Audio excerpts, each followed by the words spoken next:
Hi friends, welcome to my channel. ఈరోజు మరొక కొత్త రెసిపీతో మేము ముందుకు వచ్చేసాను. చూసేద్దాం రండి.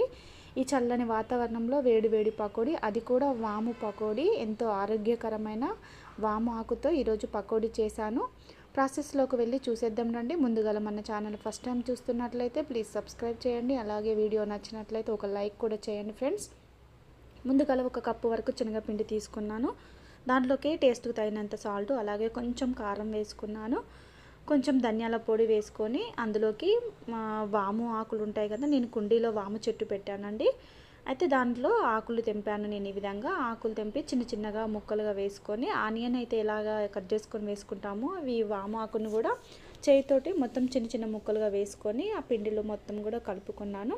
కలుపుకున్న తర్వాత దాంట్లోకి మనము గ్యాస్ ఆన్ చేసుకొని ఒక కడాయి పెట్టుకొని ఆయిల్ వేసుకోవాలి. తగినంత ఆయిల్ బాగా హీట్ ఎక్కిన తర్వాత పకోడీ అనేది ఈ విధంగా వేసుకున్నాము.